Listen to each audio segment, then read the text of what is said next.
O Salmo 121, que é o tema da reflexão de hoje, é um salmo que fala do socorro que nós devemos buscar e obter da parte do nosso Deus. Nós vamos lê-lo para dar início à nossa devocional, conforme ele está aí na nossa tela, para que vocês possam acompanhar. O Salmo 121, em busca de socorro. É um salmo muito conhecido, não é? Eleva os olhos para os montes, de onde me virá o socorro? O meu socorro vem do Senhor, que fez o céu e a terra. Ele não permitirá que os teus pés vacilem. Não dormitará aquele que te guarda. É certo que não dormita nem dorme o guarda de Israel. O Senhor é quem te guarda. O Senhor é a tua sombra à tua direita. De dia não te molestará o sol, nem de noite a lua. O Senhor te guardará de todo mal, guardará a tua alma. O Senhor guardará a tua saída e a tua entrada, desde agora e para sempre. Que promessas maravilhosas essas que nós temos aí nesse salmo, que sem dúvida é um salmo de grande consolo e conforto para nós. Esse é um dos salmos conhecidos como salmos de romagem ou salmos de peregrinação. Esses salmos eram cantados pelos peregrinos quando saíam das diversas partes da região da Judéia para Jerusalém, onde estava o templo de Deus, e ali celebrar as três principais festas dos judeus, Páscoa, Pentecostes e Tabernáculo. Às vezes essa viagem era uma viagem longa, especialmente para os judeus que moravam mais ao norte, ali na região de Zebulon, Naftali, que levavam dias e dias viajando em família, em caravana, com sua mulher, seus filhos, os animais, os companheiros de viagem.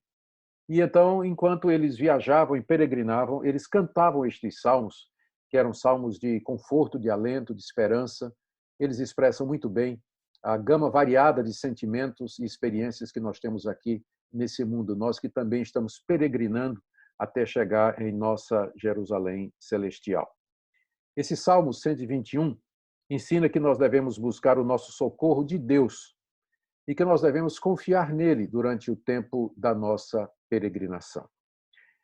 Ele começa com uma pergunta do salmista, que está aqui no verso 1. Eleva os olhos para os montes, aí ele pergunta, de onde me virá o socorro? A pergunta era bem pertinente. De onde viria o socorro, a ajuda, a assistência que ele precisaria durante aquele tempo de peregrinação? Porque havia muitos perigos no caminho. Havia perigo de salteadores, de ladrões, de emboscadas. Havia o perigo de animais selvagens. Na Palestina havia leões e ursos. O caminho era íngreme, era pedregoso e, por vezes, escorregadio depois de uma chuva ou de algum esfriamento durante a noite. Havia, durante o dia, aquele sol escaldante e, de noite, temperaturas muito baixas. O frio da noite era também um perigo. E os peregrinos eram muito vulneráveis. Viajavam em caravana, viajavam em carroças, às vezes a pé, a cavalo, dependendo das posses que cada um tinha. E não havia escolta ou guarda armada, alguém que pudesse protegê-los durante aquela viagem perigosa. Portanto, é bem natural essa pergunta que o peregrino faz aqui: de onde me virá o socorro? Ele faz essa pergunta depois que ele olha para os montes. Elevo os olhos para os montes. Os montes aqui não são os montes que ele encontraria no caminho. Havia uma região montanhosa, há uma região montanhosa que corta o centro da Palestina e certamente ele teria de passar por lá. Mas não é para aqueles montes que ele está olhando e fazendo essa pergunta. O monte aqui que ele se refere, os montes que ele se refere, são os montes da sua terra, os montes de Jerusalém. Jerusalém está erigida em montes, em montanhas, e entre elas estava o Monte Sião, que era o local do templo onde Salomão havia construído a casa do Senhor.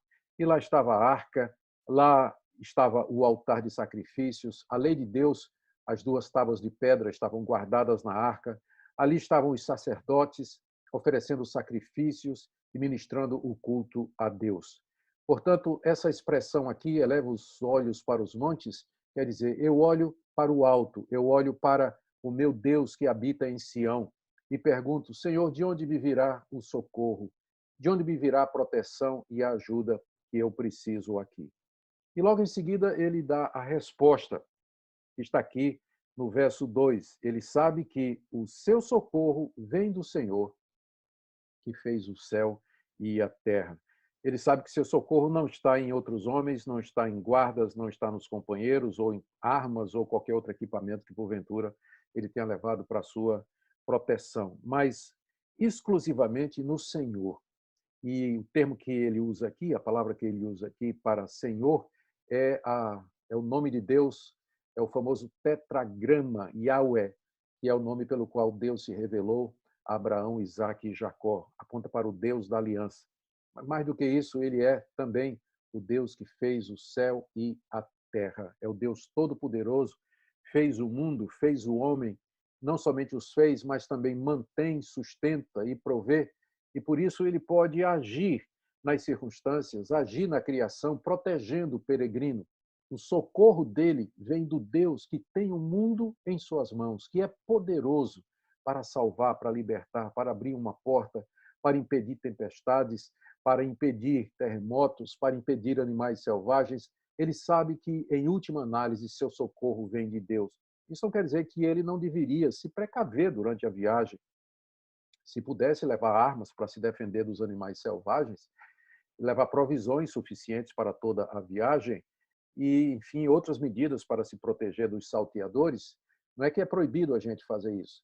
Mas ele sabia que se Deus não o socorresse, se Deus lá do alto não interviesse e o ajudasse, ele estaria perdido, ele seria destruído pelas circunstâncias antes de chegar ao final da sua peregrinação. Em seguida, para confortar o seu coração, ele relembra de várias promessas que Deus tem feito. Ele como que diz para si essas promessas, promessas que foram feitas por Deus a Abraão e aos seus descendentes, que foram feitas a Israel através de Moisés, que foram ratificadas pelos profetas, promessas de que Deus haveria de guardar e proteger o seu povo. E ele aqui se lembra dessas promessas. Na verdade, são 4 delas que nós queremos ver aqui. A primeira que ele se lembra é que, pensando no que é que Deus faz para protegê-lo, é que Deus vai guardá-lo em todo lugar. É o que nós temos aí nos versos 3 e 4. Versos 3 e 4. Ele, Deus, o que fez os céus e a terra, ele não permitirá que os teus pés vacilem. Deus aí ele está falando com ele mesmo, né? Ele não permitirá que os teus pés vacilem. Está falando com ele, dizendo, peregrino, fica tranquilo, descansa, porque o Deus que fez o céu e a terra não vai permitir que os teus pés vacilem. Não dormitará aquele que te guarda. É certo que não dormita nem dorme o guarda de Israel. A expressão aqui, ele não permitirá que teus pés vacilem, se refere ao fato de que o caminho era íngreme, como eu disse, rochoso, pedregoso, escorregadio, e os pés poderiam vacilar e, de repente, poderia haver uma queda com suas consequências, o que seria um desastre. Mas a confiança dele, ele se conforta dizendo para si mesmo, esse Deus não permitirá que os teus pés vacilem. Ele vai fortalecer os teus pés para que andem estreito no caminho e pisem com segurança para que você não caia durante a peregrinação. E Deus faria isso sem vacilar. Veja como ele diz em seguida. Deus não dormitará. E aqui no verso 4, é certo que não dormita, nem dorme o guarda de Israel. Dormitar significa cochilar. Significa cochilar. Você teria confiança num vigia ou num guarda que fica cochilando durante o seu turno, durante o serviço? É claro que não. E muito menos num guarda que durma. Não é? Cochilar já é uma coisa, dormir é pior ainda. O Deus de Israel é um Deus que não cochila, ele não dormita, é certo que ele não dormita e nem ele dorme. Isso significa que ele está no controle o tempo todo, que ele está atento às pisadas do peregrino para que ele não tropece, para que os seus pés não vacilem em momento nenhum. Que promessa maravilhosa essa que o nosso Deus nos faz, de que ele não cochila em serviço, ele não dorme em serviço, ele nos vigia, ele nos guarda, ele nos protege durante todo o tempo. A segunda promessa com a qual o peregrino se consola aqui é que Deus vai guardá-lo em todas as ocasiões. É o que nós temos aí no verso 5 até o verso 6. O Senhor é quem te guarda. O Senhor é a tua sombra à tua direita. De dia não te molestará o sol, nem de noite a lua. A figura que ele usa aqui para dizer que Deus vai guardá-lo em todas as ocasiões é que o Senhor é a tua sombra à tua direita. Aqui pode ser interpretado de duas maneiras. A sombra do peregrino, que o acompanhava constantemente enquanto ele andava, onde quer que fosse, a sombra ia também. Ou então, uma referência à sombra das montanhas, que dariam frescor e alívio para o sol escaldante durante o dia. A primeira interpretação é melhor. Se refere a Deus estar tão próximo de nós como a nossa sombra. E onde quer que a gente vá, Deus haverá de nos acompanhar como a sombra nos acompanha. E exatamente porque Deus está tão próximo de nós, como a sombra está próximo de nós, é que de dia não te molestará o sol e nem de noite a lua, ou seja, nem perigos diurnos e nem perigos noturnos haverão de nos molestar, porque Deus é quem me guarda e Ele está próximo de mim como a minha sombra. Aonde eu vou, a minha sombra vai. Aonde eu vou, o meu Deus vai. Por isso que o peregrino se consola sabendo que Deus vai guardá-lo em todas as ocasiões. A terceira promessa com a qual ele se consola na sua peregrinação é essa daqui: o Senhor te guardará de todo mal, guardará a tua alma. Ele está falando com ele mesmo, não é? O Senhor te guardará de todo mal, guardará a tua alma. A chave aqui para interpretar essa passagem é a expressão todo mal. Todo mal aqui se refere a todo tipo de males. E há males de dois tipos: os males terrenos, que nos acontecem aqui nesse mundo, e os males espirituais. Eu creio que, a princípio, o salmista está falando de males de todos os tipos, terrenos, circunstanciais e espirituais também. Mas o mais importante mal do qual Deus nos guarda é o mal espiritual. Veja como ele diz aqui no final do verso 7: Deus guardará a tua alma. Ou seja, nós podemos até aqui nesse mundo, como servos de Deus, José, Jó, Davi, os profetas, que passaram por muitos sofrimentos e provações, nós podemos até aqui nesse mundo enfrentar o sofrimento, a calamidade, a dor, a doença, o desemprego, essa recessão brutal que vem por aí, essa pandemia, tudo isso pode nos suceder. São males que podem nos acontecer aqui, mas Deus haverá de nos guardar do pior de todos os males, que é o mal espiritual. Ou seja, aquele mal que acaba por nos afastar de Deus. O que seria o mal final e maior de todos. O que eu entendo que o salmista está dizendo aqui é que no meio de todos aqueles perigos, no meio de todas aquelas expectativas, dos males, todo tipo de males que poderia vir, Deus haveria de guardar a alma do peregrino.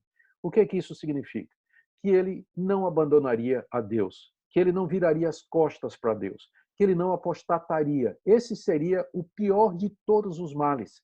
Um mal que haveria de lançá-lo na condenação eterna, no inferno de sofrimento, longe de Deus para toda a eternidade.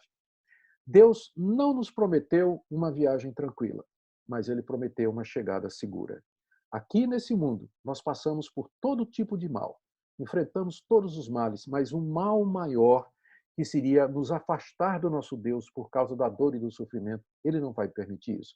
Nós podemos passar momentos de tristeza, momentos de angústia, momentos de perplexidade. É claro, o peregrino escreveu esse salmo, ele cantava esse salmo exatamente porque sua alma estava inquieta, estava perplexa. Ele quer se assegurar, ele quer ficar tranquilo. Nós podemos passar por tudo isso, mas nunca definitivamente voltaremos as costas para o nosso Deus, para o nosso Senhor e Salvador Jesus Cristo, porque Deus haverá de manter os seus. Deus haverá de nos fazer perseverar na fé até o fim, ainda que essa fé ela tenha altos e baixos durante a nossa caminhada. Essa palavra é muito importante porque não são poucos que vacilam, que questionam e até abandonam a confiança em Deus no momento de crise, no momento de dor e de angústia. Eu tenho certeza que essa pandemia, por um lado, essa crise toda, com suas consequências sociais e econômicas, por um lado, tem levado pessoas a se quebrantar e buscar a Deus, arrependida dos seus pecados. Por outro, tem endurecido o coração de muitos que se revoltam contra Deus, viram as costas para Deus e o abandonam definitivamente para a sua própria condenação. Mas Deus haverá de guardar a alma daqueles que são seus. Vamos agora para a última promessa de Deus, com a qual o peregrino conforta o seu coração. Está aqui no verso 8. O Senhor, guardará a tua saída e a tua entrada desde agora e para sempre. A saída da sua terra natal e a entrada pelos portões de Jerusalém, onde ele iria adorar a Deus. Ou seja, no começo da jornada até o final da jornada, Deus haveria de guardá-lo, haveria de protegê-lo, conforme nós já vimos antes. E ele acrescenta, e Deus vai fazer isso agora e para sempre. Não somente aqui nesse mundo, mas na eternidade nosso Deus estará conosco. Na eternidade o nosso Deus estará conosco. Eu sei que você prestou atenção e percebeu que a palavra-chave desse salmo é a palavra guardar. A palavra guardar. Veja aqui no verso 3, não dormitará aquele que te guarda. É certo que não dormita nem dorme o guarda de Israel. O Senhor é quem te guarda. O verso 7, o Senhor guardará de todo mal, guardará a tua alma. O verso 8, o Senhor guardará a tua entrada e a tua saída. Que conforto saber que o nosso Deus nos guarda no meio da nossa peregrinação, no nosso caminho para Jerusalém. Enquanto nós estamos aqui, estamos sujeitos a todo tipo de mal, todo tipo de sofrimento, como essa pandemia com certeza haverá de trazer para todos nós. Mas no meio disso tudo, nosso Deus nos preserva, Ele nos guarda, Ele não deixará que sejamos tentados e provados mais do que nós podemos suportar. E o que é mais importante, Ele é o Deus que guarda a nossa alma, nos guarda e nos preserva para a eternidade. E eu queria terminar lembrando por que Deus faz isso. A chave está aqui nessa expressão que o peregrino registrou e que se refere a Deus como sendo o guarda de Israel. Deus é o Deus que guarda Israel. Deus fez uma aliança com a nação de Israel, aliança que foi ratificada com o sangue de cordeiros oferecidos no altar de sacrifícios. Uma aliança onde Deus prometia abençoar o seu povo, estar com o seu povo, nunca abandonar o seu povo. Nós somos o Israel espiritual, nós somos os descendentes de Abraão pela fé, nós somos o remanescente fiel. As promessas de Deus, elas são para nós também, até porque a nova aliança ela foi ratificada com o sangue muito mais precioso do que o sangue de bodes, de cabritos e de ovelhas, que é o sangue do Senhor Jesus Cristo, que foi derramado no alto daquele outro monte, que é o Monte do Calvário, quando ele verteu o sangue da nova aliança que é dada por Deus com aqueles que creem no seu Filho, com a sua igreja. Portanto, essas promessas aqui do Salmo 121, elas são para nós também. E elas são um motivo de regozijo e de gratidão ao nosso Deus. De gratidão ao nosso Deus. Que salmo maravilhoso, não é verdade? Quantas promessas maravilhosas ele faz para nós.